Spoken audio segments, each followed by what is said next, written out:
Hello, welcome to the Nomiki Show. Nomiki. Nomiki. You're gonna get it. I'm loving all of the tweets from everybody and the messages about how to say my name. I also love it when you guys tweet at Sam Seder for when I go on the Majority Report and correct him because he still can't figure out my name. So, work, it's a process. It's just like the Democratic Party. It's a process. And the more you learn, the more you want to bang your head against the wall. The more people try to say my name, the more I want to bang my head against the wall. But you can call me Nomi. This is the Nomiki Show. And we have a great show today. You're not going to want to miss this in its entirety. We have the one and only Krystal Ball, who has the #1 book on Amazon in the politics section right now. If you don't have it already, you got to go there and get it. It's a brilliant book. It's a collection of her segments with Sagar, her co-host on The Hills Rising. You're going to want to read the book. It's the perfect guide to 2020 and for populists on the left. We also have candidate Morgan Harper. She is running in Ohio right now for Congress against an institutional Democrat, and she's getting a ton of attention because her primary is coming up on March 17th. You're not going to want to miss her interview because she is definitely a unique candidate. Everybody in the room has been blown away by her campaign so far. And I say this room because we were all speechless watching her. And then we have Sam Finkelstein, who's our resident Follow the Money expert, who is going to analyze the conflicts of interests at not only the Center for American Progress, surprise, surprise, but the Culinary Workers Union and what's going on in Nevada right now. This is the Nomiki Show. You can follow us on our new Twitter account at The Nomiki Show. And please, if you are not already, please become a patron at patreon.com/The Nomiki Show and subscribe to our show on YouTube. We are trying to get those numbers up because the more we get them up, the more we can hire staff, the more we can do more segments and deliver you more content. I have a little announcement, though. This is exciting news. We have our first live show. It's going to be on Super Tuesday in Los Angeles, downtown LA. We have a live show with, I would say, some of the best analysts, political analysts and commentators and activists in the industry. We've got Francesca Fiorentini. We have Alona Minkowski. We have Nando Vila. We have Lucy Flores. We have LA Charger Justin Jackson. And breaking news, just announced, our own Michael Brooks is going to be joining, as well as David Diane. More to come, if you can believe it. That's all in one lineup in Los Angeles on Super Tuesday. We are going to be covering the election night results live at an event space. And there's only so many tickets. So you're going to want to go to our bit.ly. The link is right below, bit.ly/LA, capital S, Super, capital T2s, and get your tickets. They're selling so fast. It's the place to be on Super Tuesday if you're in the LA area. If you're in California, if you want to fly out for it, I can guarantee you it's going to be a fun night. And we're probably going to be celebrating, I'm hoping, if we can get through Nevada. But we have a great show today. Stick around.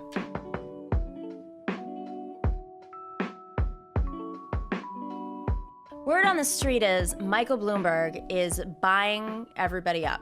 Everybody from small organizing groups in New York City that have run renegade campaigns to third-rate consultants to influencers on social media. That's the word on the street. Mainly because this guy can pay for his campaign to last all the way to the convention and beyond. I've said this before, I'm going to say it again. The rest of the candidates in this race right now are literally being mercenaries against Bernie Sanders. Whether they know so or not, they are tools to suppress Bernie Sanders, to stop Bernie Sanders, to keep Bernie Sanders' ceiling. Because right now, there are only 2 candidates in this race who can really make it all the way. And that's not just because they have a movement behind them or because they have money, but really, to get through Super Tuesday, you have a lot of expensive states. You have California, you have Texas. And what does it mean to be expensive? You have expensive media markets. Can you compete on the ground in big cities? Can you buy ads in big cities where those ad costs are very high? Can you get through different platforms to get your message out? And at this point, all of the other campaigns are struggling with fundraising and they're struggling with organization. But Michael Bloomberg has bought his way into both Bernie Sanders, of course, is raising record amounts of money. He has an incredible organizational structure. He has a movement that he has built over the last 5 years that has only grown. And as long as those other candidates are in the race, it's actually, whether it's Biden, whether it's honestly Buttigieg or Elizabeth Warren, their campaigns staying alive and in the race are pulling from that movement. Now, there's a lot of opinions about the centrists all canceling each other out. There's some truth to that. There's also truth to the fact that Bernie Sanders, there needs to be unity behind him in order to defeat not just Donald Trump, but to defeat Michael Bloomberg. And I really think that there are people in the Democratic establishment who have an ounce of values left, idealism left in their souls, that they cannot see Republican Michael Bloomberg as the Democratic nominee. They cannot see another person buy their way to the White House. And that's not what the Democratic Party represents, even in this broken state that exists today. So you're seeing in the last few days more people who just 2 weeks ago were fighting against Bernie Sanders now coming out and saying, you know, we have to unify against Bernie Sanders. He's clearly the candidate who's going to defeat Donald Trump, and all these other shenanigans, whether it's Pete Buttigieg in Iowa or New Hampshire. You know, Pete doesn't have a path forward because he doesn't have people of color supporting him. And moving forward into Texas, into Nevada, into California, you need people of color. Even if another candidate comes forward and wins Nevada, they don't have the juice to go further, whether it's the actual finances or the support or the coalitions. The only candidate who has those coalitions and the money is Bernie Sanders. But let's get to Bloomberg, because he's the one we've got to watch. Michael Bloomberg, the other night I was just, going through FEC filings. If you don't know about the FEC, it's the Federal Elections Commission. It's where all of the candidates, any candidate, has to file their finances, how much money they've raised, where they've raised it from, where they're spending their money. And I just did on air, on New Hampshire primary night, I just went through the FEC filings to see where Michael Bloomberg was spending all of his money. You know, he has spent hundreds of millions of dollars on his presidential campaign right now, and it's coming from his pockets. But when you go to the FEC website and you see where he's spent a good chunk of it, this is not a surprise. All presidential campaigns have this. The majority of the money has been spent on media buys, buying an advertisement. Producing the advertisement is a small cost usually. It's the purchase of the spot on cable news or even online at this point that costs the money. And then the firms, even though the firms are paid, they get a cut of that spot. The firms have to take that money and buy it, and of course the cable news industry stays afloat that way, and really all of broadcasting stays afloat with ad buys from anybody, whether it's a pharmaceutical company, Tom Steyer, Michael Bloomberg, or Bernie Sanders. So they're getting a cut. But when you go down a little bit further, this is what stood out to me, and nobody's reported on this yet. This is a scoop, and I'm going to dive in a little bit more. Michael Bloomberg is spending tens of millions of dollars, probably almost $100 million, absolutely almost $100 million on his own companies. What do I mean by that? Bloomberg has paid Michael R. Bloomberg $58 million for TV advertising. Michael Bloomberg campaign has paid Hawkfish LLC for digital agency data and technology services. Just one fee was $11.8 million. Michael Bloomberg, for list rental and licensing fees, has paid his organization, Everytown for Gun Safety Action Fund, $3.2 million. So all this money that he has spent in the last few months, that everyone says, oh my God, he's buying up the Democratic Party, he's buying up the ecosystem. The majority of that money has gone into his own companies and organizations. He's making money off of his presidential campaign. And now he's going around and offering talent, organizers, consultants, pulling staff from other campaigns, from local campaigns all the way to presidential campaigns, and offering them double, great rates. Of course he can do that, because he just made a ton of money off of his own presidential campaign. Of course he can pay double and offer benefits and buy out influencers and pay them, tens of thousands of dollars for a post, because there's a return on investment. At the end of the day, presidential campaigns raise money, which is part of the digital advertising side. And if your own vendors are you're making money off of your own campaign. So this is a win-win for Michael Bloomberg in the end. Not only is he branding himself and his companies are making money, as he did when he was the mayor of New York City. He made more money while he was in office than he did when he was out of office. This is a branding opportunity, just like Donald Trump had a branding opportunity. This is a branding opportunity times 10, because his vendors, his top vendors, are his own companies.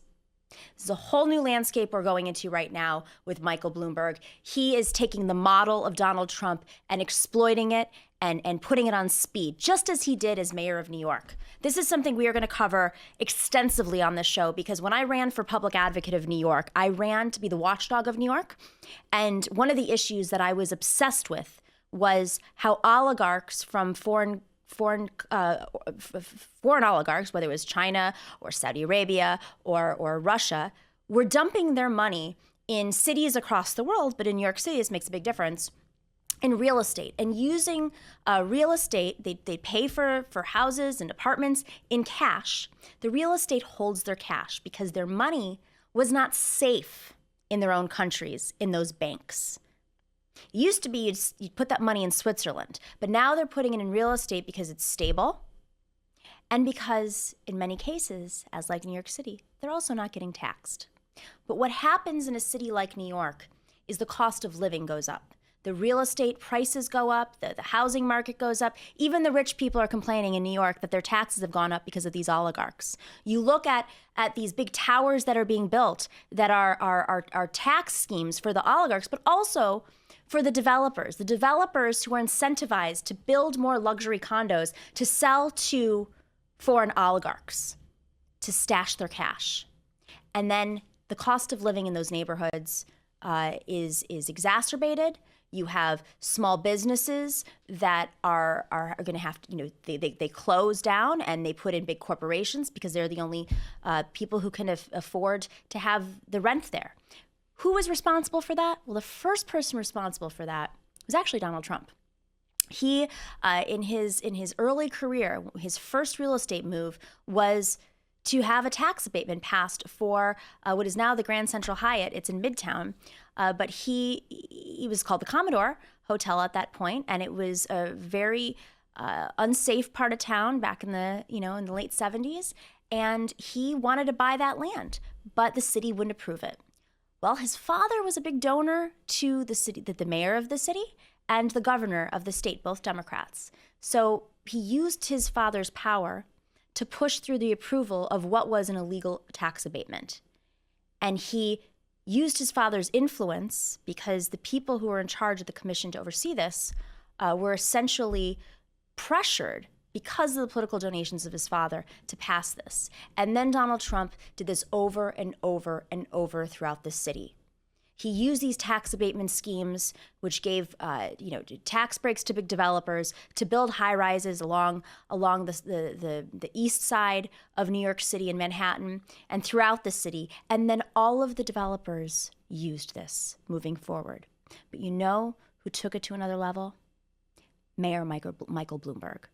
There's more in common between Michael Bloomberg and Donald Trump than meets the eye. He can start all of these organizations to appear to be progressive, to appear to care about climate change, to appear to care about gun safety. But at the end of the day, that's philanthropy washing. Those are tax breaks for him, and it's an opportunity for him to get his brand out, just like this presidential campaign is. He's making money off of his campaign. So don't be fooled. Yes, he's hiring staffers left and right, but at the end of the day, he's able to do that because he's benefiting when it comes to spending. 3/4 of his campaign money right now is really being spent on his own interests. So we'll have to see where this goes moving forward. Staff is being sucked up, but I think it's important that we expose these things because there are some Democrats around who still have some sort of morality. And I'm talking about rank and file Democrats who have been working for the establishment but just cannot stomach supporting Michael Bloomberg. And the more that we learn about Michael Bloomberg, we'll see more in common between him and Donald Trump. It's an exciting year ahead. We either get more democracy with Bernie Sanders or we go into full-blown oligarchy.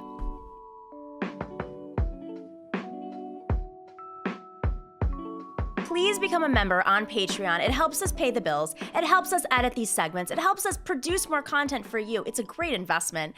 I mean, it starts as low as an iced coffee in New York at $5, and you can move all the way up and get the swag and all the goods and early content and special content and interviews. Go to patreon.com/TheNomiki And also, if you're not subscribing on YouTube, please do. It helps us. We need to prove to cable news that there is an alternative and share this information with the folks who are finally unplugging. Also, if you didn't know, we have a live show coming up on March 3rd in Los Angeles, downtown LA, for Super Tuesday. It is an all-star lineup. We've got Nando Villa, Justin Jackson of the LA Chargers, Alana Minkowski, Francesca Fiorentini, Lucy Flores, our own Michael Brooks, David Diane, and many, many more. It's going to be a crazy night, lots of fun. Tickets are selling fast, so please go to bit.ly/LA Super Tuesday. The link is right below.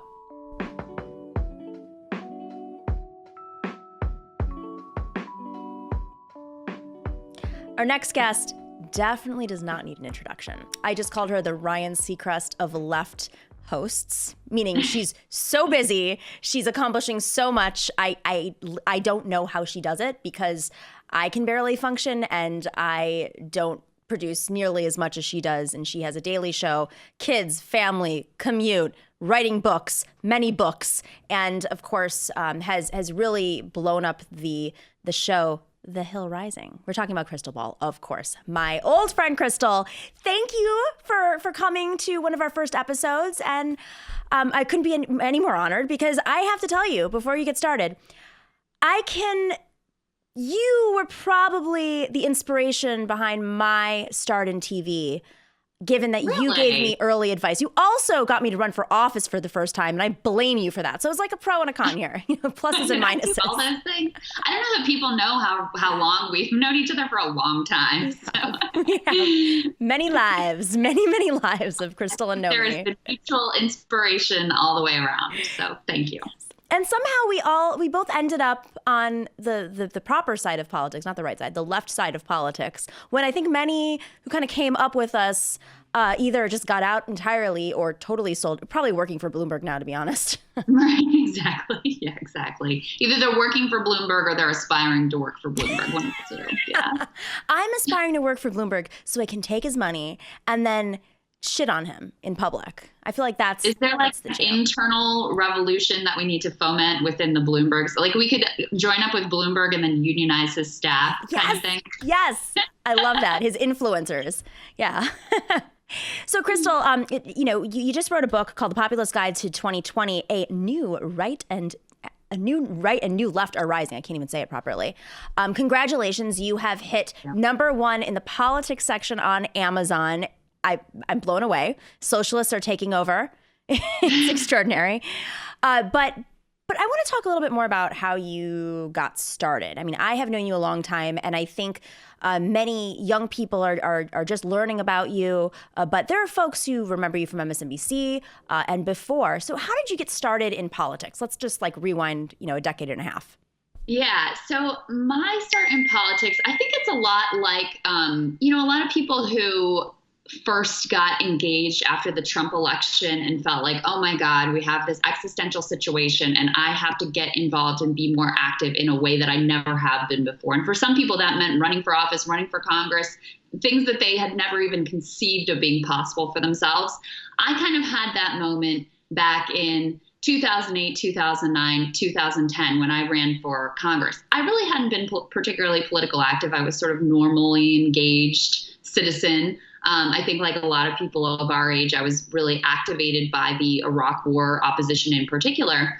And then as I started to become more engulfed in what was going on in our politics, some of the issues that still motivate me today were what sparked my interest in running for office. So, for example, I was a new mom at that point. I had my oldest daughter in 2008, actually right during the height of the primary with Barack Obama and Hillary Clinton. And I remember going and shopping for baby bottles and literally looking and realizing that I had to be so educated to keep from buying the baby bottles that had the toxic BPA in them because some lawmakers have been paid off by like a plastics lobby or whatever. And it just to me was so symbolic of how even the most sacred things in our nation, like the health of our children and our infants, had been corrupted by a political system that had been rigged and bought. So those little realizations caused me to want to get more involved, but I was kind of pulling my hair out, not knowing what direction to go in. And it was my husband, honestly, who was like, you should run for Congress. And it's just like, that's insane, right? Absolutely not. He was like, look at this guy who represents the seat right now. This guy is so lame. And I looked at him and I was like, you know what? That guy is really lame. I'm better than him. Like, I may not be perfect, but I'm at least better than that guy. So I said, what the hell? What's the worst thing that happens? I run and I lose. Big deal. I go back to my life. At least I tried, right?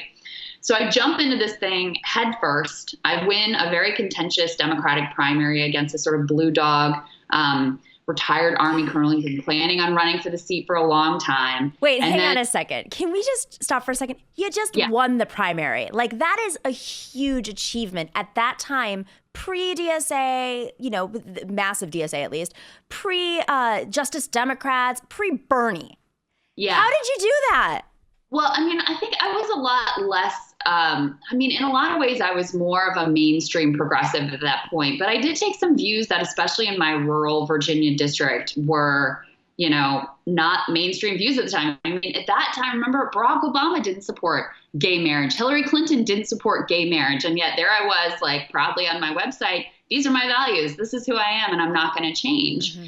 And that resonated with people. I mean, it was my first attempt at really putting my faith in people and saying, you know what, if I tell you honestly who I am, I believe that even if you disagree with me, that I may be able to win over support from people who have different views because I respect them enough to be honest and make the case for what I believe in. So that worked out in the primary. In the general election during the Tea Party wave, it was a little bit more challenging. And the thing, and probably some of your viewers already know this, the thing that actually gave me my launch from there into media, which was completely unplanned and unanticipated, was close to Election Day. Here I am, this young woman, 28 years old, this weirdo name, right? This like porn star name, as many people have decided to tell me. And I had worked so hard to build this like credibility with people where they took me seriously and treated me as a real candidate and a real leader because of the ideas and what I wanted to do for the district, for the country. And then shortly before Election Day, some local blogger posts photos of me that somebody had leaked to them at a party, like completely clothed, fully of age, nothing remotely scandalous by today's standards. But at the time they were shocking because they were like sexually suggestive. And oh my God, how could we? And all the pearls in the land were clutched, right? So this massive cable news story. Oh my God, it was out of control. I'm sure you remember us all very well. It was devastating to me. Now I can laugh about it because it's hilarious. But at the time, this was very hard for me to take. And my advisors were all like, say it's not you.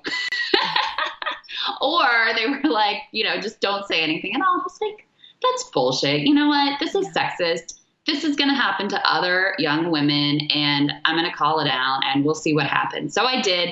And that actually, after I then lost, that was actually what gave me the ability to transition into media, because some of the shows that had me on to talk about this scandal then wanted to have me back just to talk about politics, talk about elections, and it all snowballed from there. So it was a completely sort of accidental path that set me on the course that I, you know, have followed since then. It's poetic in many ways. I mean, look where the Tea Party is now.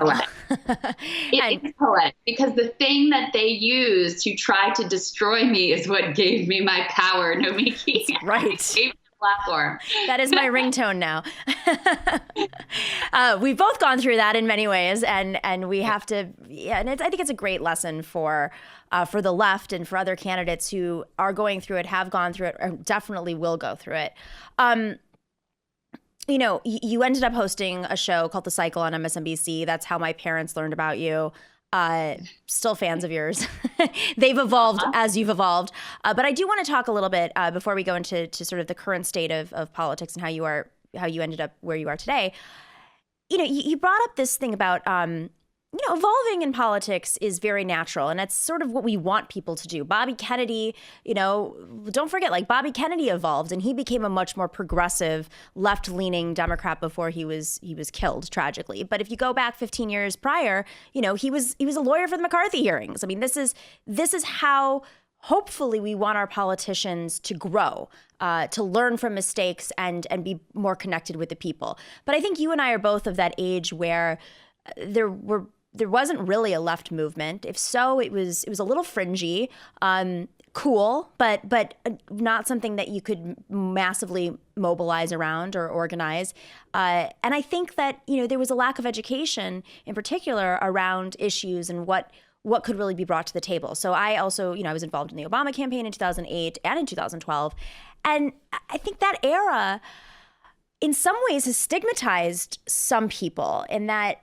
Even in 2015, both you and I supported Joe Biden. And this has now become a tool, a weapon against us by the centrists to essentially claim purity politics against us. But for young people who are just starting in politics right now, I mean, thank God they're starting at this point, because, what is the future of the left going to be? I mean, how much more left can we get, and how much more amazing? And in 20 years from now, what are they going to be saying about the Zennials, or whatever you call them, and how they stand on politics? But for you, I mean,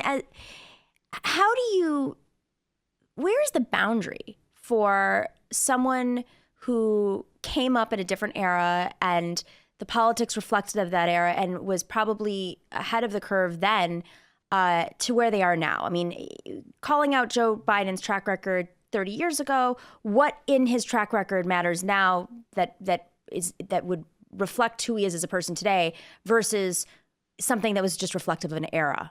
Yeah, well, I think that's important, right? The growth trajectory. That's right. Like, if you are a different person today, God bless you, come on in. We're all for it, right? We want that growth. And God, if you haven't evolved in the Trump era, what have you been doing, right? If you haven't learned something about this country and this political moment that we're living through right here and around the world, you must have your head buried in the sand. The problem is when people really haven't fundamentally changed. That's right. Or haven't learned those lessons from the past. I mean, if we're using Joe Biden specifically, which I almost feel bad at this point because he's so sort of sad and forlorn in the polls and in his positioning, but it is really important to say he still supports TPP. That's right. Right? He still supports many aspects of the crime bill in the 90s that has incarcerated a generation of young Black men, right? He still supports criminalizing marijuana even. I mean, these are very retrograde views. So he still is dishonest about his, not only his vote for the Iraq War, but we have to remember he was a leader in helping to platform the propaganda that led us into the Iraq War. And he still lies and dissembles about that. I mean, he's the chair of the Senate Foreign Relations Committee. Mm-hmm. Incredibly the most powerful Democrat in terms of his positioning and ability to have pushed back against that propaganda and kept us out of that war. The most disastrous blunder, certainly of my lifetime, the consequences of which not only does our generation deal with, but generation after generation to come. So that for me is the piece. It's, have you genuinely reflected on this and seen the consequences and made a change? Or are you still that person who had that bad judgment all these many times and would basically do it all again? That's the way I think about it for me. In terms of my own evolution, it's funny because I watch, I actually just did a piece today on Rising about Elizabeth Warren and how disappointing it is to me the way that she has evolved. You probably remember this piece I did at Msnbc back in 2014, asking Hillary not to run because I knew she was going to be a disaster for all the reasons that she ended up being a disaster, which were readily apparent at the time, right? Mm-hmm. This wasn't rocket science. And at the end of that piece, I said, the person I really want is someone who is so mission driven, who has pushed back on the Obama administration's appointees of corporate interests over public interest, and who has held banksters' feet to the fire, right? These remember how she would aggressively question these guys and go after the Obama administration for not having prosecuted any of them. It's like, that is the champion that we need. Mm-hmm. And it breaks my heart to look back at that and realize, I don't think I was just deluding myself, because those things took real courage at the time. But to now see her basically, side with the tax on Medicare for all, side with those who are, going after that progressive priority, stabbing her friend and supposed ally Bernie Sanders in the back multiple times. Mm-hmm. It's like, how did we get to this place? It really makes me sad. But why I started to tell the stories, because when I look back at some of the stuff from when I was at Msnbc, it's all there, like the concern about plutocrats and inequality and coming out of Occupy Wall Street, and this populist anger that we really lay out in the book is all there. But I think, number one, I was too trusting. This was the big mistake. I saw very clearly there were problems with the Republican Party. Those were manifest to me, and I was unrepentant in calling them out. But I was really blind to this sort of deep corruption and rot in the Democratic Party. I really thought that these were the good guys, and that, sure, they're not perfect and they make mistakes, but I could not see how this was essentially a power-hungry monopoly that had privileged the interest of the affluent and abandoned their working class roots. And I also accepted the structure of this idea of like what you're allowed to ask for as a progressive. That's right. Right? So like in the affordable healthcare debate, I was in favor of a public option. I was fighting for a public option. Absolutely. But it never occurred to me like, oh my God, we could be pushing for single payer. Mm-hmm. That was just, I accepted the sort of boundaries of where we were allowed to be. And I was like, I'm pushing up against the left edge, and that's as far as I will go. And I just know. How much of that was from the cable news industry? Like being at MSNBC, was some of that just sort of, was it directly told to you, or was it just sort of you knew the boundaries of what you were allowed to say on cable news?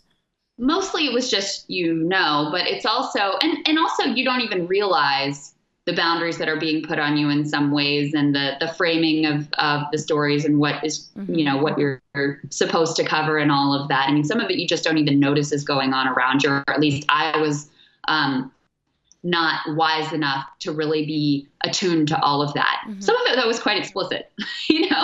Like after I did that piece on Hillary Clinton, I got a call that essentially somebody from Clinton land had threatened access, said, we don't like the way you're covering her, and we didn't like the way you covered her last time, and we're not going to play ball with you if you continue this direction.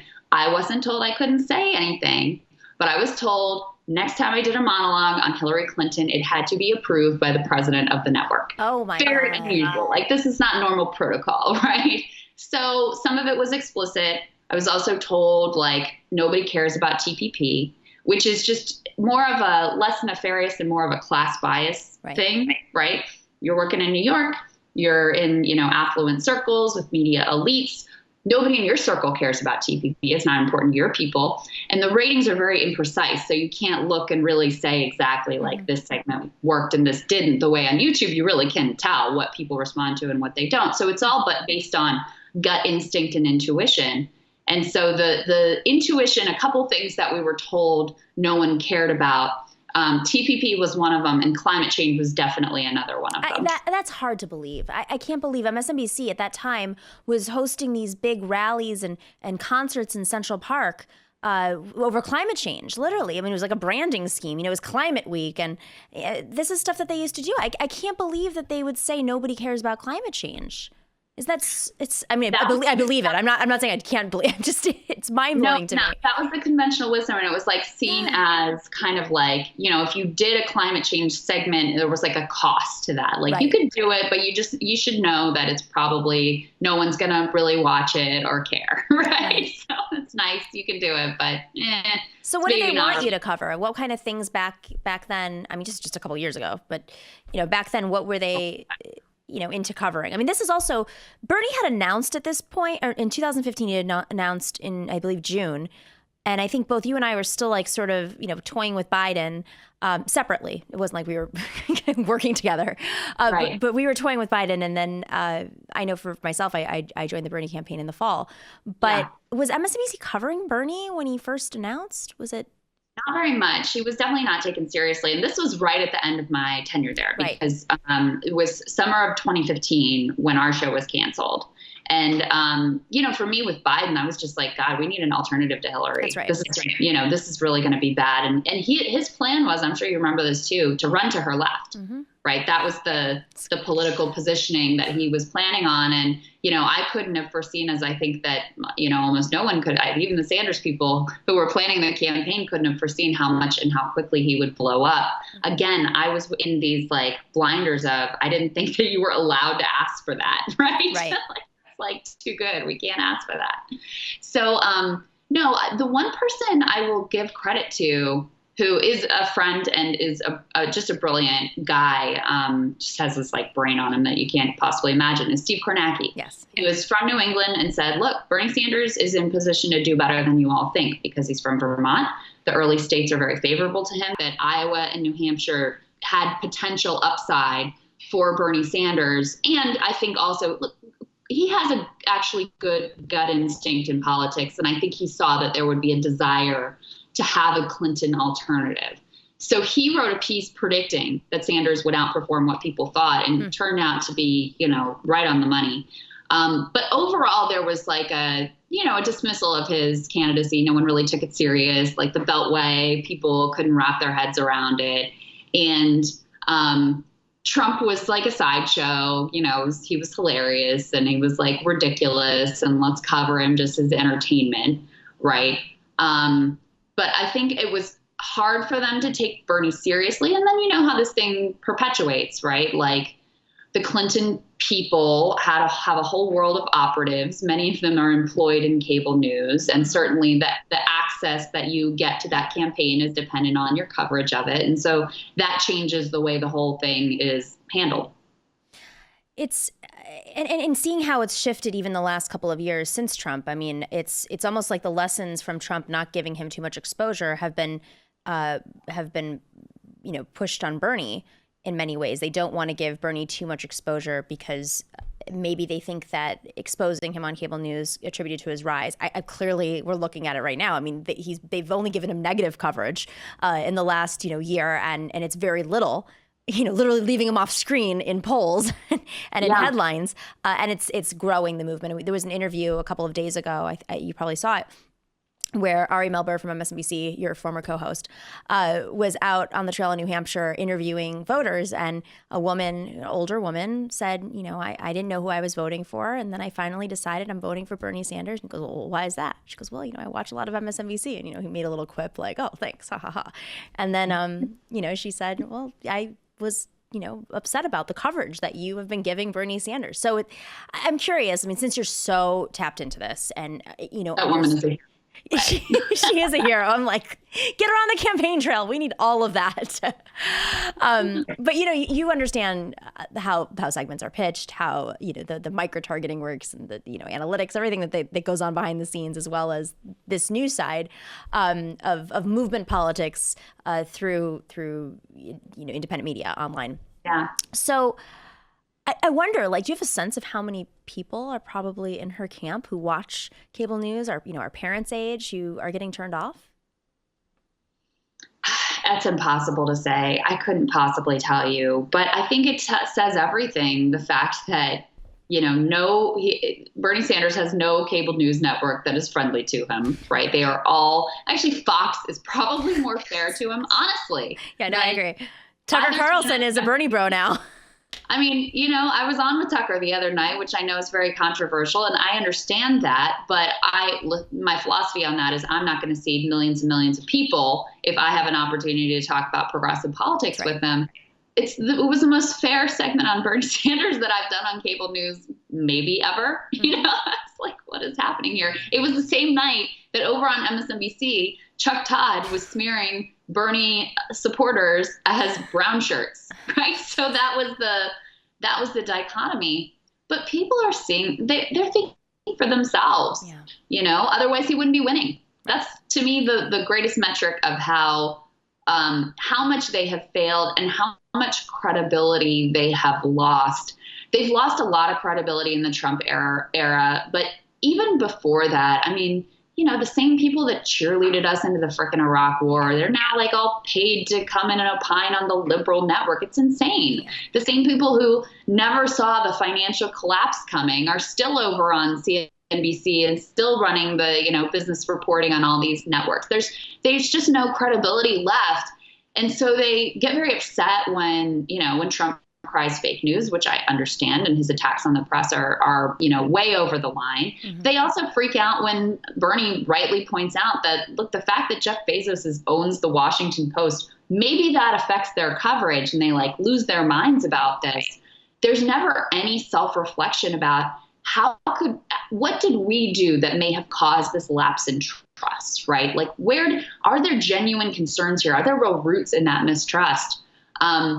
And so rather than doing any of that self-reflection, they'll either blame, the people who level the criticism, or they'll blame the consumers themselves. Basically, oh, well, these stupid people just can't understand what brave and perfect work that we're doing. I would have thought, I guess I did not delude myself really into thinking that there would be any self-reflection after Trump was elected, because ultimately it was good for them, right? It was good for the business bottom line. And that was the thing that mattered most. So while there is concern about the sort of lack of civility and the breaking of the norms and guardrails and all of those things, they're also kind of happy to feed at the ratings trough. They didn't go from the lesson they learned from giving Trump all this coverage and electing him wasn't, maybe we should focus on other things and root causes and issues that led to his rise. It was okay, well, rather than just doing, and this is Matt Taibbi in his book, Hate Inc., he says this, their lesson was, okay, instead of doing 10,000 hours of Trump, we'll do 10,000 hours of Trump is bad, right? That was exactly kind of the lesson. And it's interesting because, they're actually doing some of the work for us when they start to go after Sinclair Broadcasting System or the corruption of Fox News.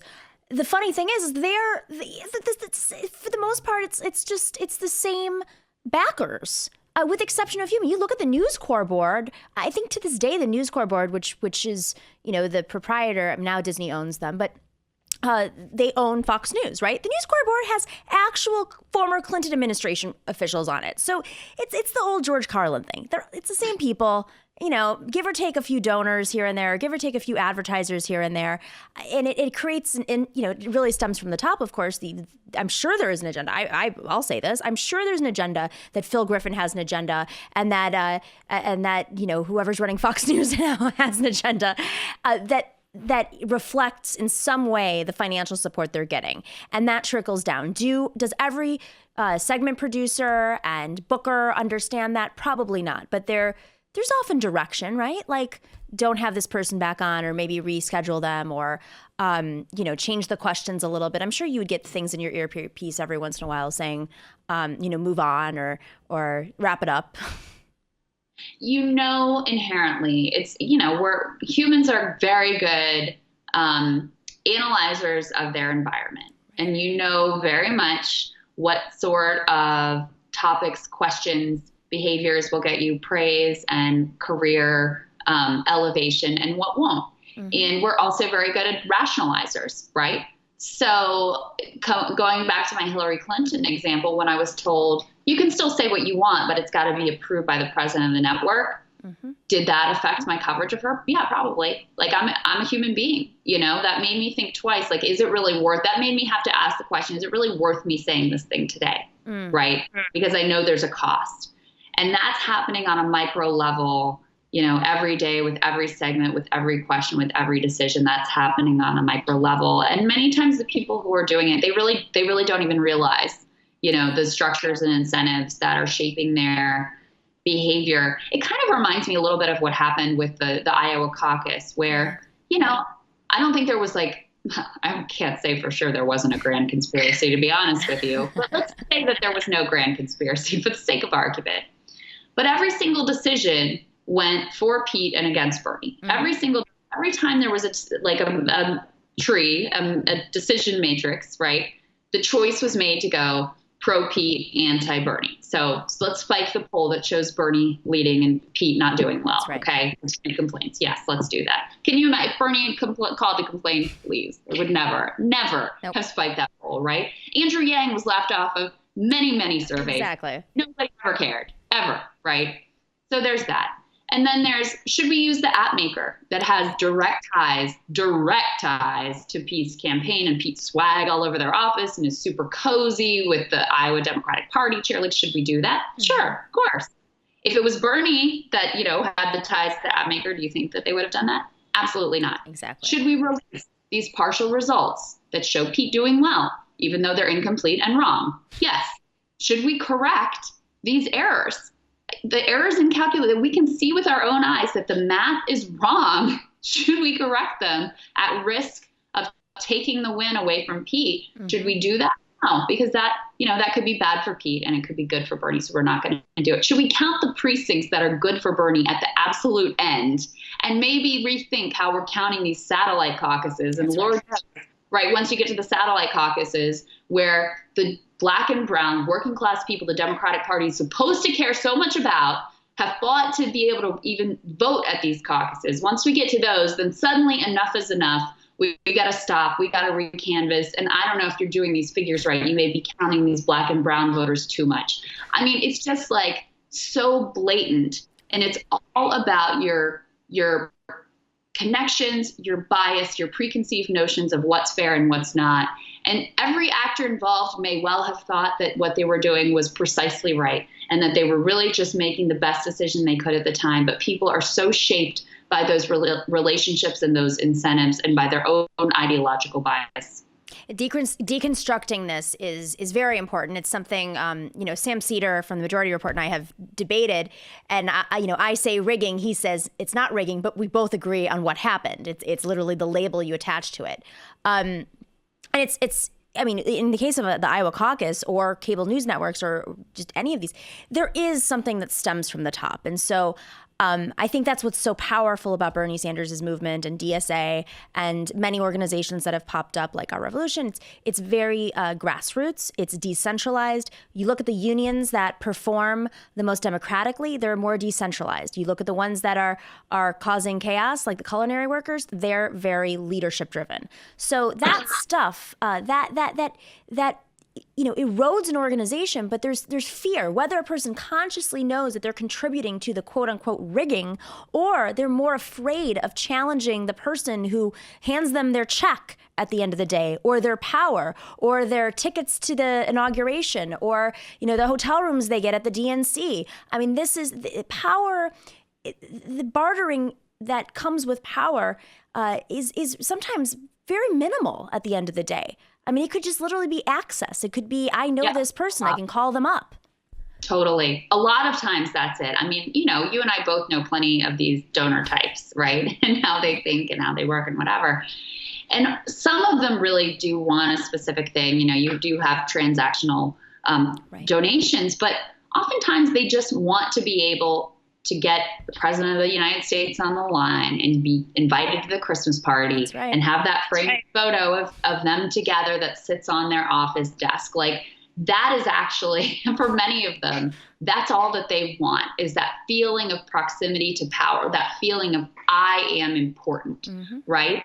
And so they hate Bernie Sanders because they know they will never get that with him. Never. They will not be able to call him up and have him humor them, listen to their dumb ideas and stroke their sweet little egos and make them feel special. Like, he's never going to do that. Just like at the New York Times editorial board when he was like, I'm not going to call you on your birthday, right? That's actually a real thing to these people. It's like, I need that proximity and that access and that validation that I matter and I'm meaningful, and they will never get that from him.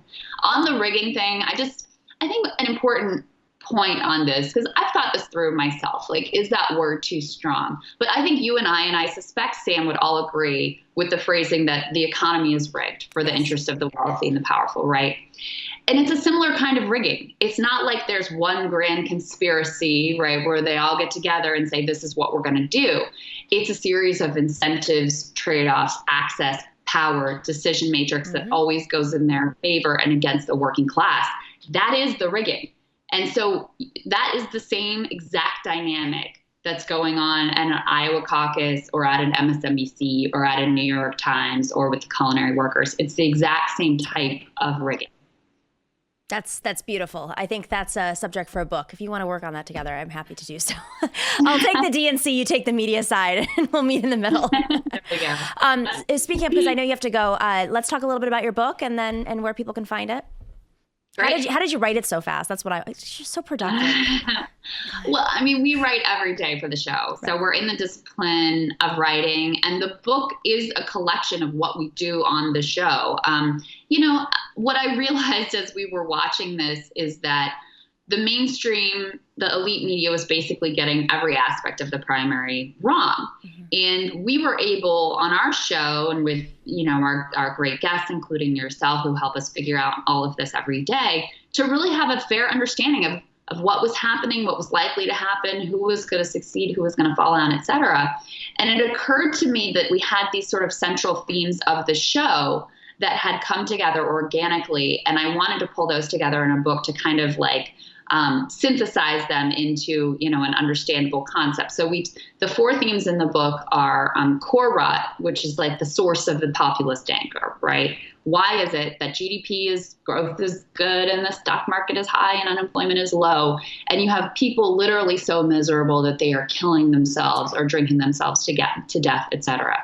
What is going on there? What does that look like? What values were we fed that were so wrong and ill-suited to the human condition that people would end up in this place in such a wealthy nation? So that's the core rot section. We tackle the media bias, exactly this conversation we're having. Like, is it a conspiracy? What are the incentives? How does this work? What candidates are they going to love? What candidates are they going to hate? What are the techniques that they use to erase candidates and ideas that they don't like and to manufacture consent? We do that one. We talk about identity, which is like such a tricky issue to tackle in a respectful and thoughtful way. But oftentimes neoliberals have really weaponized trailblazing identities to preserve the status quo, right? I mean, you see that with Pete, he's a young guy and he's gay, so that's progress. And it's like, no, it's not really progress for the many, many LGBTQ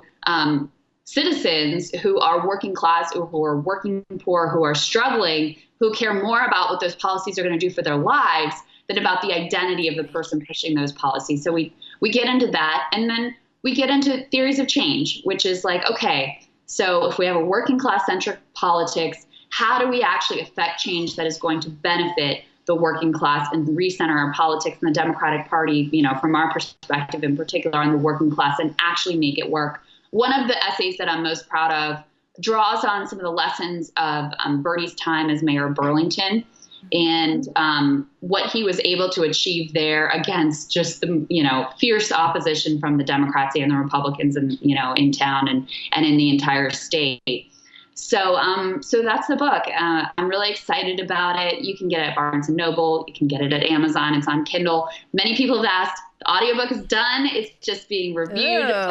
The gods of Amazon. So we're waiting for that to be complete. It should be up next week or the week after. And for those of you who have bought the book, I couldn't be more grateful. It's a great way to say F you to Neera Tanden is basically the bottom line. And she's literally in every segment that we've produced on the show. At this point, I'm like, her ears must be ringing, her Google alerts must be going off. Every single segment ends with Neera Tanden. Yeah, that's the ethos. But yeah, we love, for those of you who've bought the book or are going to buy the book, we love when you post your photos too, and we'll try to reshare them if you tag us in it. So thank you so much, Nomiki, for having me. Krystal, you're amazing. Dear friend. Hopefully you'll come back. We can trade show appearances. And when you come to New York, we'd love to have you here as well. Oh, yeah, let's do that. Let's make that happen. Fantastic. Thank you, Krystal. Thank you.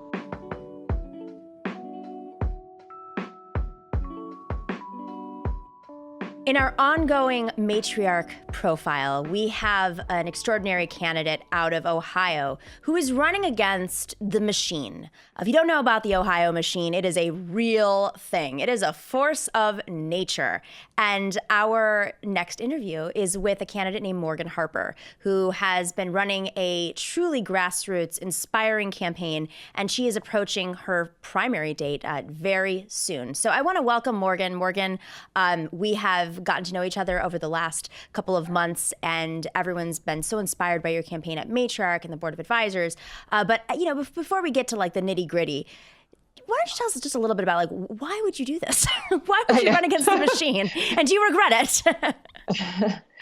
Yeah, I don't regret it. I'm having a good time, and honestly felt like there wasn't another option other than launching this campaign, because I had been exposed early on in my life to the income inequality and economic segregation of opportunity here in Central Ohio, and had been on a mission to do something about it since then and get a skill set to do something. And really felt like, especially after time in Washington at the Consumer Financial Protection Bureau, that the reason why we don't see more coming out of Washington and Congress and getting at that issue, making sure everyone has a fair shot, is because we have a lot of politicians that are co-opted by corporate money and are never going to be the people that lead us to passing bold legislation that will make sure everyone is in an economy that's working for them. How did you get started in politics?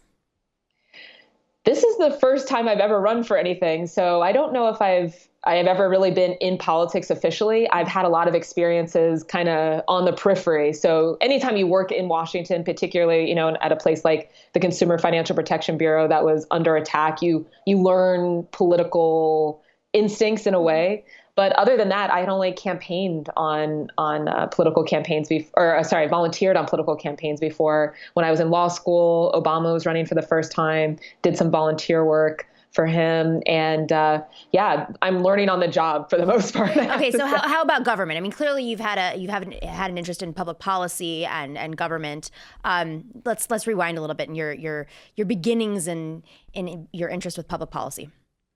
Yeah, no, I mean, like I said, when I was younger, I actually had this shift from, one educational environment that I would describe as, fairly under-resourced into a elite college prep school that was unlimited resources. And I saw firsthand, and, especially being someone who's adopted, I know that my outcomes have always been very random, and seeing that, wait, I'm going to be the only one that gets to have access to this level of educational resources, which really just sets you on the course of a life of additional resources, and everybody else just has to figure it out. That seems unfair. And once I connected those outcomes to a thing called public policy, mainly in college, then I realized like, oh, okay, well, this is what I really have to tackle. And then ultimately, and I think a lot of people who work in policy ultimately feel this way, is the people who end up controlling what the policy decisions are politicians. And so I always felt like, well, at some point I might have to become one of those loathsome people that all of us are, really skeptical of. But what we've seen in the past couple of years, and one of the things that inspired me to pursue this race, is a lot of people, particularly a lot of women, that were not entering politics to build a career, but were making a commitment to their communities, to their people, and free of corporate money to actually fight for the change we need. So we're living in a really interesting time, and I'm just grateful that I get to be my authentic self and actually have the ability to mount a viable congressional campaign, and we've been able to raise the resources to support it. So you decided to run, and did you have any sense of what would come at you, essentially, because you were challenging an existing congressional member? Joyce Beatty is the congresswoman. She holds a seat that was previously actually held by a very progressive campaign finance advocate, and due to redistricting, Mary Jo Kilroy was redistricted out and lost her reelection to Joyce Beatty. So Joyce Beatty's been in office for a couple of terms now, but Mary Jo Kilroy was like a national figure. I didn't know a lot about Joyce Beatty, so tell us a little bit about her background and why what her campaign's been feeling with you in the race. Well, first and foremost, I came to the conclusion that this race was necessary because of what's happening in the national environment, that we're in a historic moment, that there's legislation like Medicare for All that's being considered at the federal level that could be life-changing to so many people. And I was seeing the the state of our communities in the third district. And for a lot of neighborhoods in this third district, the state is not very strong, that they have not fared very well economically in some cases over my entire lifetime, but certainly in some of those neighborhoods since the recession, despite the economic boom and the low unemployment figures that we're often told. And I felt like we need to move urgently to take advantage of this window of opportunity. And this is one of the most safely democratic and progressive districts in the entire country. And we have someone who is not Mary Jo Kilroy, not a progressive, a real, moderate at best, I would say, person who's been representing the district for 8 years and has not taken advantage of that to be a national leader to push and pass these types of transformative pieces of legislation. So, Joyce Beatty is very much a career politician. She entered politics by marriage and appointment, not by running an election for the first time. What do you mean by that, by appointment, for those who may not? Well, her first political seat was in the Ohio State House, and it was a seat that her husband had held and was going to be vacating due to term limits. And then she was appointed to it before his term limit ran out, and then ran as an incumbent. And this is very common. That's how the sausage works. Very common machine kind of, wait your turn. You've been anointed. You get to go, and now you go to this seat and the next one and all of that. And so she term limited out of that seat, was at Ohio State for a few years, and then this district was drawn for her after the last. It was drawn, and I say that intentionally too. It was drawn for her. Yeah, can you explain a little bit about that? I mean, most people aren't familiar with how redistricting works and sort of the trade-offs between the Republicans and the Democrats. So can you pull back the curtain a little bit?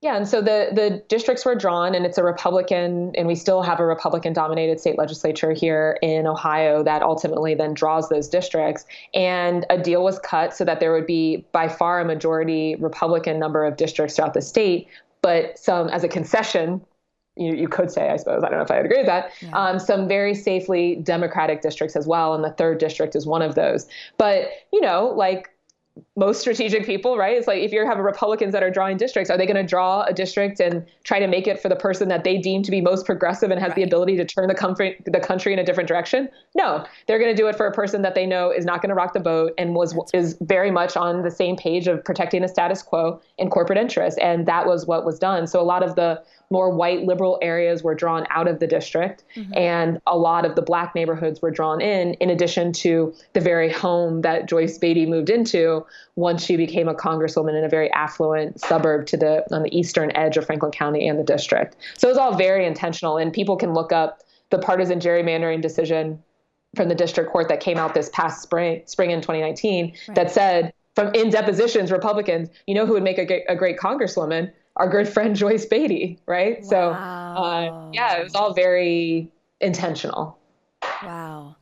Now, you're a woman of color, and I think I first learned about you, and I say this, I'm not, pointing out the obvious, but I say this because there was a kerfuffle over the summer when a New York Times reporter had tweeted out that, how dare you tell the story, and because you're going to say it more accurately, but I have a follow-up to that because I think, people don't necessarily understand the redistricting and how race is often used as a tool and a mechanism of the machine. And it's unfortunate because we should be talking about issues of economic justice because it's the way that we speak to everybody who's not being represented properly on working people as a whole. So I think, when we talk about redistricting in terms of race and, white districts and black districts and Latino districts, it can be off-putting to a lot of people who may not necessarily understand like the strategy behind it.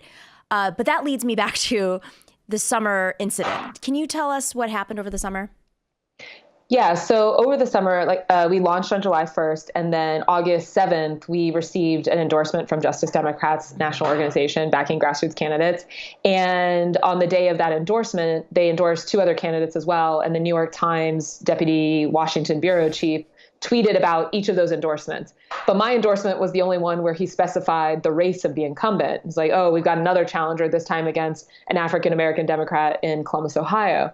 And I tweeted back, well, I'm also black, right? Because this is the narrative like you're talking about that somehow progressive challenges, Justice Democrats is trying to target and threaten Black leadership and representation through some of these primary challenges. And well, one, it's just not the case in our race specifically because I launched before we even were affiliated with Justice Democrats. Right. But also, I mean, this is a means of trying to suppress new voices from entering the political sphere and presenting more progressive policies. And it's very dangerous to have someone who's in such a influential position of journalism to be perpetuating that narrative. And it's something that we as a community also need to be honest about, we as a Black community, in that just because someone looks like us doesn't mean that they actually are representing our best interests. And in this case, we have someone who has had what was meant to be a Black seat and has held it for 8 years, a safely Democratic seat, who has a history of legislation and policy decisions that don't benefit the Black community, like when in the State House blocking payday lending regulation, while in Congress on financial services, introducing legislation that makes it easier for banks to charge people of color higher interest rates.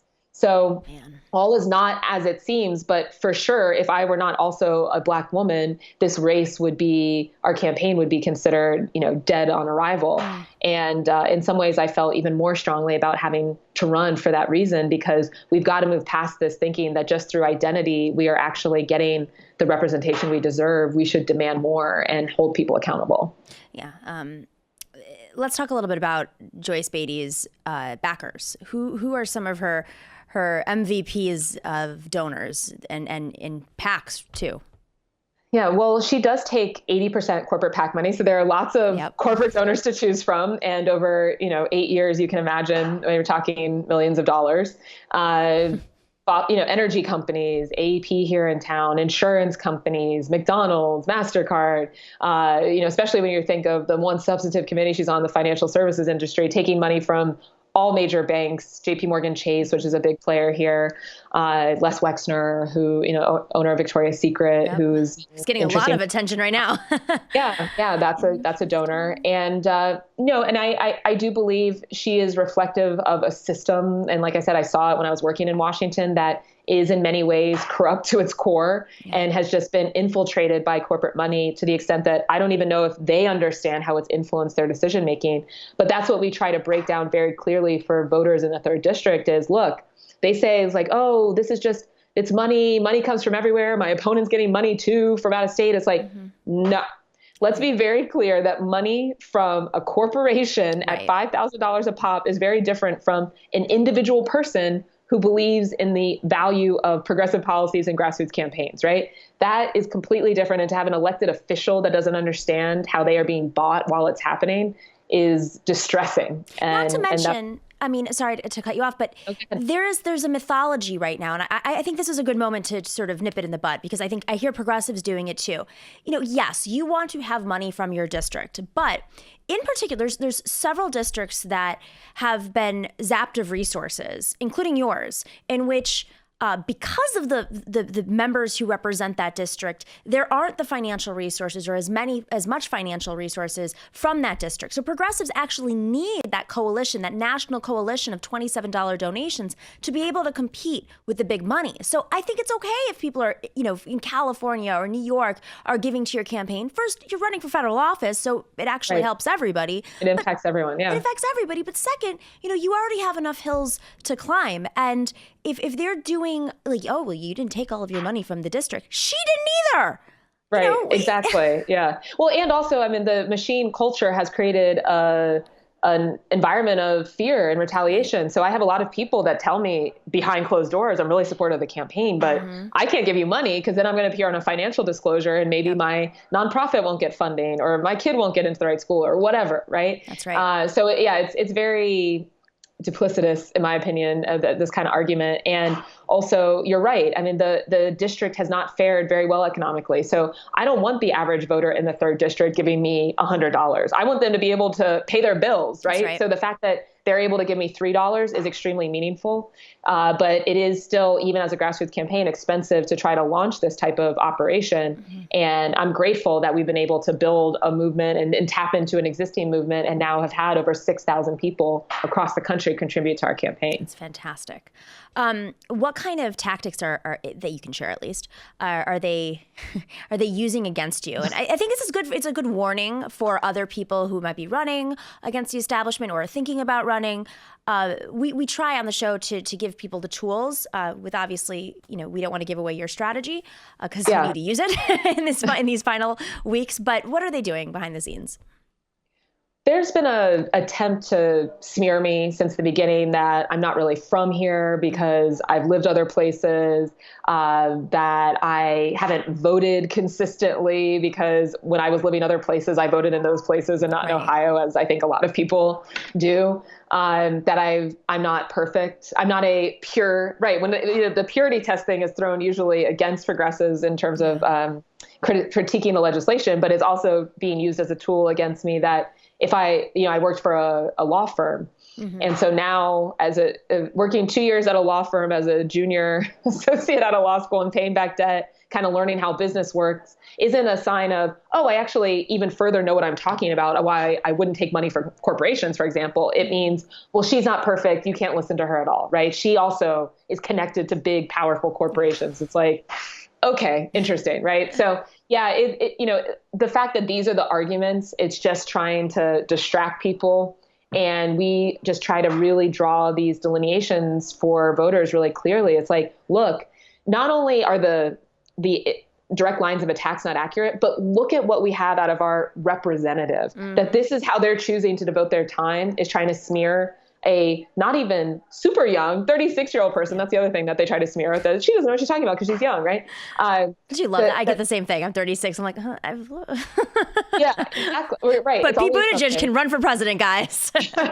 Exactly. Yeah. They're trying to smear me instead of trying to think about how to build up and lead the district. Right. So yeah, there's always going to be something. And my advice when I talk to people is, don't take any of it to heart, because if it weren't this, it would be something else. With AOC, it was that she's a bartender. With me, it's she's a powerful lawyer. It's like, okay, which is it? Can we just focus on what we're actually talking about instead of trying to tear us down as people? Aren't we all supposed to be caring about helping and supporting those in our community, right? Democratic Party? I don't know. Well, it's a nice distraction away from their conflicts of interest, their financial records, their backgrounds. I mean, we see it on the national level right now. We see it at the local level. As long as people keep in mind these are distractions and they're often invented, I think as voters, we need to see that.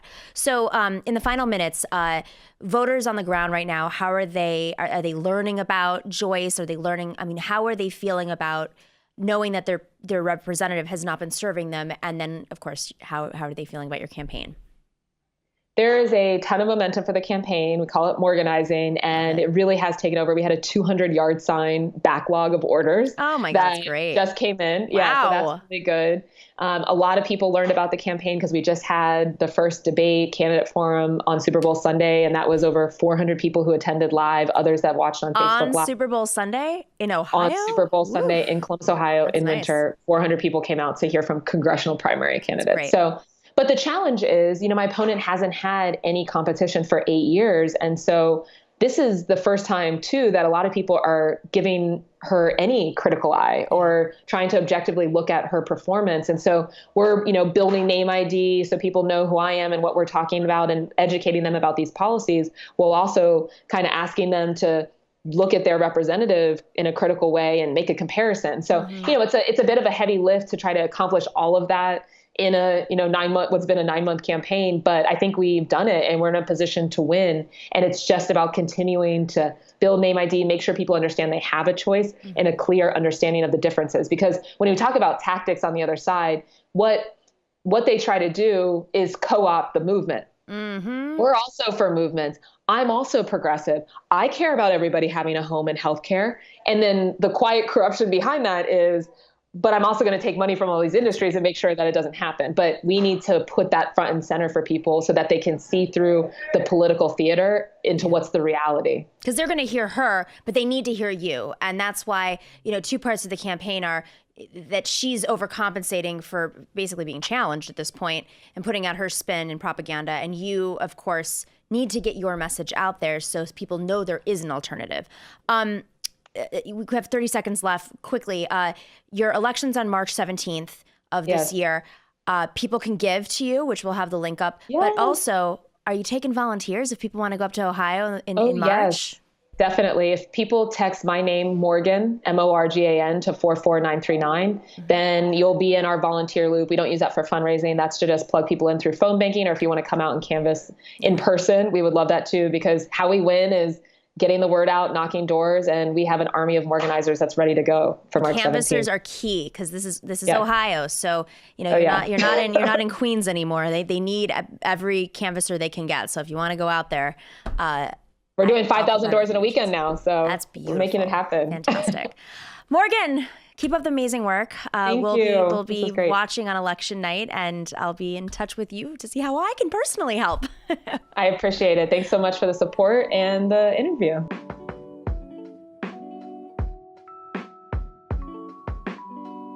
As we approach the Nevada caucuses, it's bound to happen. There's going to be some shenanigans on the ground. It happened in 2016. And just as a reminder to our viewers, caucuses are controlled by parties.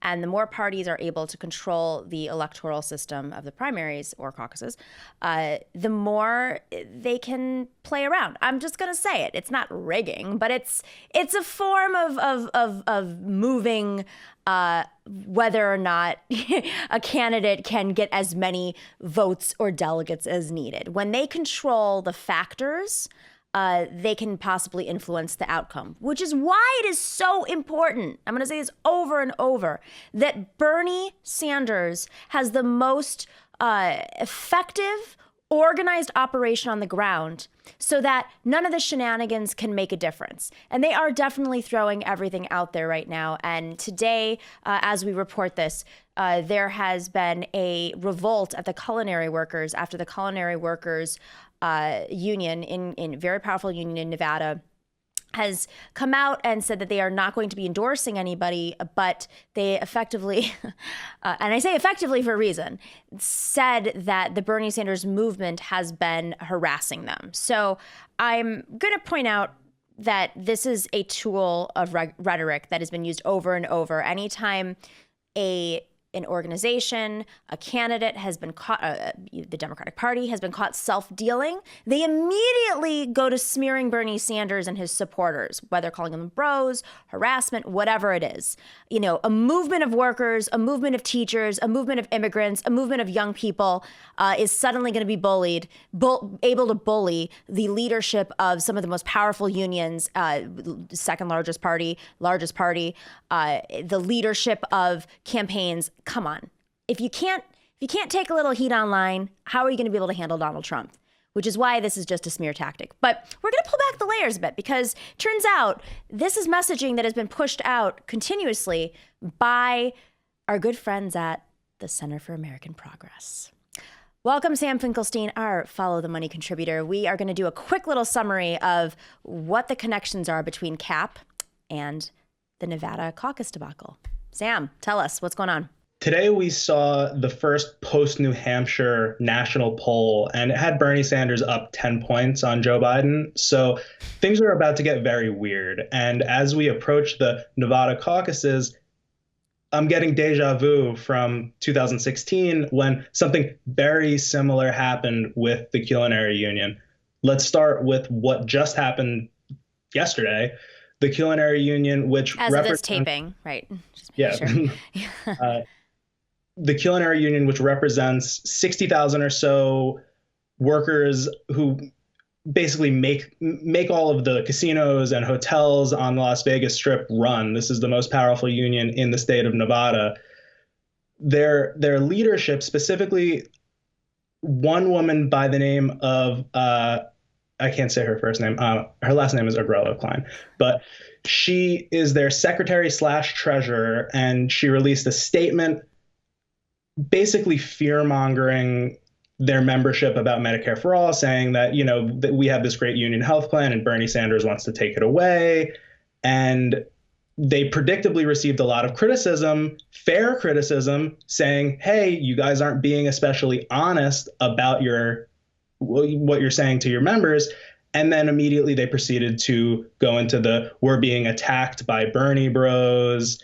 And I mean, we've heard it 55,000 times by now. And so that prompted me to take a look at who this person is. Gioconda Agrello-Klein, just to make it clear. Gioconda Agrello-Klein, yes. And it turns out that she is on, I don't know if it's the board, she's on a board for the Center for American Progress. This is on the union's website. This is in every press release where she's mentioned and her CV is included. This is all over the place. And when I shared this information publicly, the entire CAP communications department responded with various forms of spin, denying that this was true. To you or just publicly? To me. Okay. Well, to me publicly. You know, you can go on Twitter and see this yourself. Mm-hmm. And it's she's literally on the Culinary Union's website, the226.org, right now in a simple Google search. It says that she's a committee member for the Center for American Progress Advisory Board. So they told me, oh, we worked with her on one policy years ago, and there's no connection between us besides that. I personally find that very hard to believe, and it's not like the Center for American Progress is the most credible group to begin with. Let's dive a little bit deeper here. You found a little bit more in terms of the relationship and a history of CAP doing this kind of work. Yes. So like I said earlier, in 2016, the Culinary Union was at the center of a similar sort of contrived drama that negatively depicted the Sanders campaign. This time was a story that came out about how Bernie Sanders' campaign staff had infiltrated casinos and hotels by impersonating union members in order to access the Culinary Union workers. And I don't know what, they don't actually say what the Sanders, I mean, to talk to them, presumably, but they made it out to be this very nefarious scandal. And lo and behold, the same person, Gioconda Agrello-Klein, was the one making the public statements, the one pushing the story out. And interestingly enough, in the Podesta leak emails that the WikiLeaks, yes, Neera Tanden and John Podesta and Jennifer Palmieri, who was the head of communications for the Clinton campaign, are all sending this article back and forth to each other saying, oh, how great this is. The article was written by Think Progress. It was about Think Progress is a CAP related entity. Yeah. That's another story, but it was CAP's newsroom essentially. Yes. So CAP's newsroom wrote up this story about how the Sanders campaign offended and upset the Culinary Union, and this woman was basically the only source for that. And then lo and behold, 4 years later, here she is again, making it out as though these phantom Sanders supporters are harassing her about her lying about Medicare for all. Okay, so moving forward, you have responses from Warren, Klobuchar, Biden, Pete, all condemning Bernie for the Bernie bros for harassing them online. Talk about that a little bit. I mean, these are all people that went to the Center for American Progress. Just as a reminder, every candidate in the race went to CAP's summit that they had a few years ago at the Four Seasons with tickets, in the thousands of dollars, except for Bernie Sanders. I don't know if that's where they got their messaging guidance, but it is important to recognize that Elizabeth Warren did go there. Yeah, Elizabeth Warren, Amy Klobuchar, Pete Buttigieg, Joe Biden all released almost identical, effectively identical statements on Twitter within an hour of each other, saying all the same thing. Like you said, I stand with the union members and condemn the vicious attacks on them.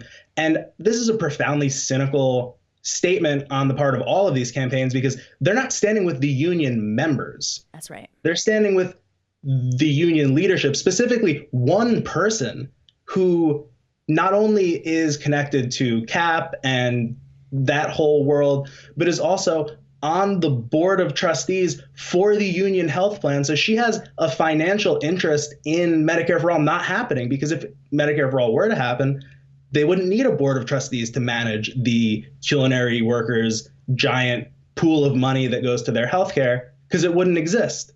So she has a massive conflict of interest here that, God forbid anyone pointed out. But that seems to be the real dynamic here. And I mean, Nomiki, like you said, a bunch of the culinary workers, the actual workers, the members of the union, released a statement basically going rogue this afternoon, saying we support Medicare for All. Medicare for All would be good for us. We have a long and positive relationship with Bernie Sanders. So there clearly is some divergence here between the official narrative that we're hearing in every media outlet and what's actually happening in reality with the workers in this union that's at the center of this. Not to mention that Bernie Sanders, of course, has the most, by far, the most union endorsements, so much so that he has more union support than all of the candidates combined. And let's just pull back one layer before we wrap up. Center for American Progress, who is a frequent topic on our show and on the left, Neera Tanden. Neera Tanden has a pretty tight relationship with a lot of Michael Bloomberg's staff. So, I'm gonna put this out there.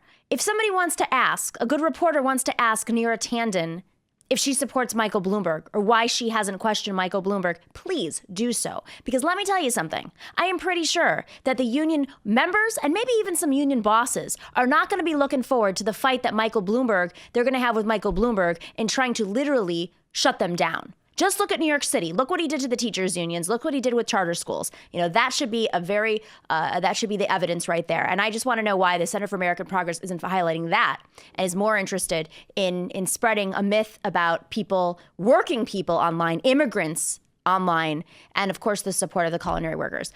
Real quick, wrap it up, Sam. We got to go. We got to go to our next guest. Real quick, when the Center for American Progress, when Neera Tanden are parroting the statement coming from the leadership of this union, they're also ignoring the statements being made by those workers who are the immigrant workers that they're supposedly so upset about the harassment of. So in reality, what you have here is a person who's in these elite circles complaining about the same nonsense that you hear from all the pundits and all of the other, people who are not actually affected by whether or not Medicare for All happens. Mm-hmm. And then when you have statements contradicting that from the people who they ostensibly represent, that's just totally ignored. No one's interested in that. The media is not going to pick up on it. But we heard from the workers. The workers, remember, 4 years ago, Bernie Sanders standing on a picket line with them. So I wouldn't worry too much about the culinary workers. It's the leadership that seems to be a problem. Just for those of you who aren't familiar with unions, there's power in union leadership, and especially in Nevada. And the workers, following the leadership. So I would, be watching this very closely. You can go to Dan Roll on ROLLE on Twitter. He wrote a whole thread about 2016 and what it means for this year. But we're going to cover that a little bit more. Sam, thank you so much for coming in real quick to give us an update. Looking forward to seeing more Follow the Money, and I'm sure we're going to have a lot to report on Nevada, given that it is party controlled, the caucus in Nevada. Thanks, Sam. Thank you to Krystal Ball, Morgan Harper, Sam Finkelstein, to Dorsey, our producer. And if you're not already, subscribe to us on YouTube, become a member at patreon.com/The Nomiki Show.